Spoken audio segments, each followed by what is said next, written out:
Azərbaycan dilində namaz qılmaq olarmı? Yəqin ki, bir çoxları bu sualın cavabını hə, olar eşitmək istəyir. Əlbəttə olar, demək olar. Amma əgər biz Qurana baxsaq, bu sualın cavabını axtarsaq, başqa bir cavaba gəlib çıxacağıq.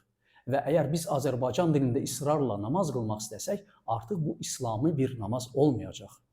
Yəni, başqa bir cərəyan, başqa bir təriqət, başqa bir din olacaq. Nə üçün? Nə üçünün cavabı Quranda. Elə isə başlayaq. Əvvəla, Azərbaycan dilində namaz qılmağın tərəfdarları olan və bu fikri, ideyanı irəli sürənlər istinad edirlər Quran-ı Kərimdə bu ayəyə. Biz hər bir peyğəmbəri yalnız öz dilində danışan göndərdik ki, Allahın əmrlərini onlara izah etsin. Bu ayə əlbəttə ki var Quran-ı Kərimdə, İbrahim surəsi 4-cü ayədir. Bu dəlil nə üçün qəbul oluna bilməz? Çünki Azərbaycan dilində danışan peyğəmbər yoxdur. Bəlkə gəlibsə, özünü peyğəmbər elan edibsə, onda bizim xəbərimiz yoxdur sadəcə bundan. Bəli, Məhəmməd peyğəmbər sallallahu aleyhi və səlləmə qədər gələn hər bir peyğəmbər öz millətinə, öz cəmaatına, öz dilində danışan olaraq göndərilmişdir ki, bunun da sübutu ayədə var. Fəqət Məhəmməd peyğəmbərdən başqa.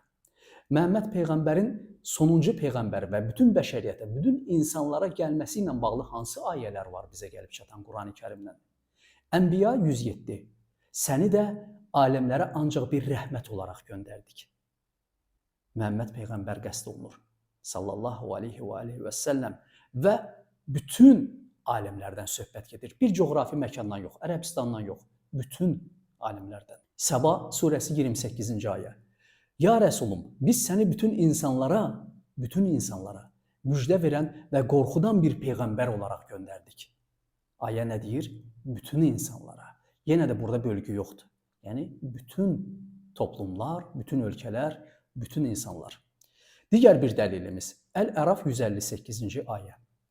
De, ey insanlar, şübhəsiz ki, mən sizin üçün, hamınız üçün Allahın elçisiyəm. Göründüyü kimi Quran-ı Kərimdə bu ayələrdə artıq Məhəmməd peyğəmbərin sallallahu aleyhi və səlləmin bütün insanlara, bütün bəşəriyyətə gəlməsinin təsdiqi 3 ayədə özünü tapdı.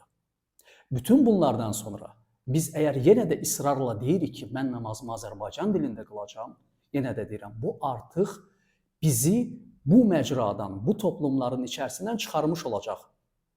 Quran ayələrinə görə, hədislərə görə yox. Nə üçün? Çünki əgər biz özümüzü İslama nisbət ediriksə, müsəlmanıq deyiriksə, digər bir ayə bizə məhz ərəb dilində Quranın oxunmasını əmr eləyir.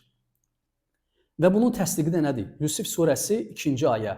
Biz onu ərəbcə bir Quran olaraq nazil etdik, deyilir Quran-ı Kərimdə. Digər bir dəlilimiz, Rad surəsi 37-ci ayə. Biz onu ərəbcə hökm olaraq nazil etdik.